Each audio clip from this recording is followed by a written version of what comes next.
À Yamoussoukro, capitale politique de la Côte d'Ivoire, le Premier ministre ivoirien Patrick Achi a procédé à l'inauguration du nouveau centre de dispatching national. La mise en service de ce deuxième centre de dispatching après celui d'Abidjan en 1981 vise à faire de la Côte d'Ivoire une référence de fourniture en électricité et de gestion intégrée de flux d'énergie en Afrique de l'Ouest.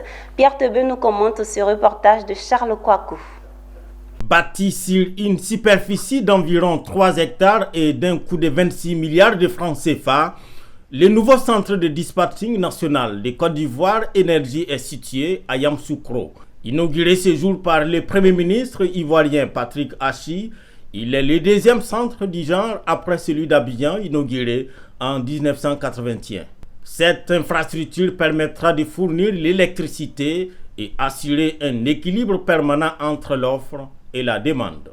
Le dispatching national de Yamoussoukro nous permettra d'assurer la supervision de l'ensemble du réseau électrique ivoirien, qui comprend actuellement 10 centrales avec 39 unités de production, d'une capacité totale de 2269 MW installés à ce jour, 66 postes de transformateurs de transformation à haute tension, près de 8000 km de lignes haute tension, plus de 26 000 km de lignes en moyenne tension et plus de 14 000 postes de distribution en moyenne et basse tension pour fournir à plus de 8 300 localités une électricité de meilleure qualité.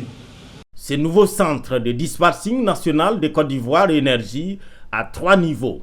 Le premier niveau est constitué de l'ensemble des équipements installés dans les centrales de production et les postes. Le deuxième est consacré au réseau de télécommunications en fibre optique hyper performant de plus de 2000 km. Quant au troisième niveau, il comporte les centres de contrôle, un acquis important pour la Côte d'Ivoire. C'est en application du plan directeur automatisme téléconduite, l'un des 4 plans directeurs qui gouvernent le développement énergétique du pays, qu'est né le projet de dispatching de Yamoussoukro. Cette importante infrastructure nous assurera la supervision de notre outil de production, de transport et de distribution et nous permettra d'assurer le contrôle en temps réel de tout notre système électrique. Ce centre de contrôle surveillera à la fois le fonctionnement de l'ensemble du réseau électrique national et les ouvrages du réseau de transport et de distribution de l'énergie électrique.